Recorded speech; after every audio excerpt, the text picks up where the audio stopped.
Un décès qui a ému toute une communauté de fans. Maeva Frossard, plus connue sous le nom de Mavachou sur YouTube, a mis fin à ses jours le 22 décembre 2021, à l'âge de 32 ans. Dans un premier temps, une enquête a été ouverte pour harcèlement moral ayant poussé au suicide, transformée depuis en une information judiciaire ouverte contre X.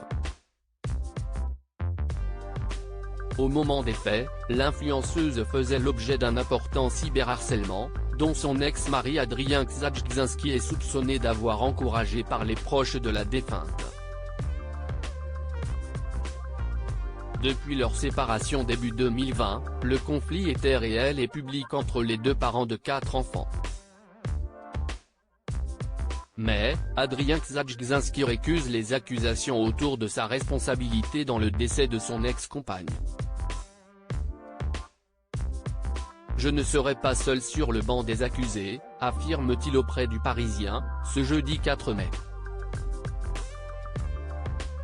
Tout en assumant n'avoir pas toujours agi de la meilleure des façons, j'ai fait des choses qui peuvent être répréhensibles, je le sais. Les enquêteurs sont les premiers à qui je l'ai dit. J'ai reconnu des comportements que j'ai eus, ce soit la colère ou l'impulsivité face à l'injustice que je ressentais vis-à-vis de la partie adverse.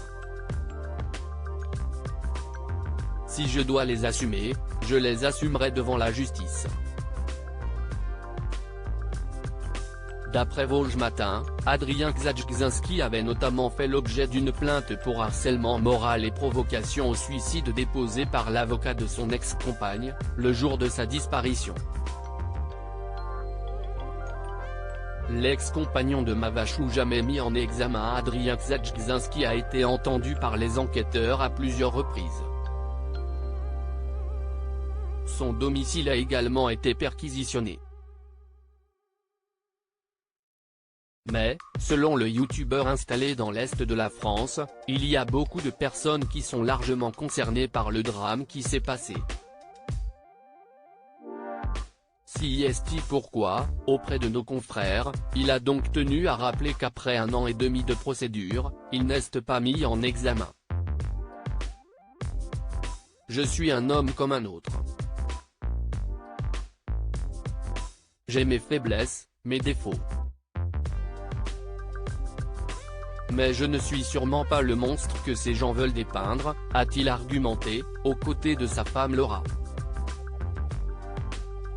Pour autant, selon les informations du Parisien, il est soupçonné d'avoir tenté d'influencer des témoins, ce qui a entraîné l'élargissement de l'enquête au fait de subornation de témoins.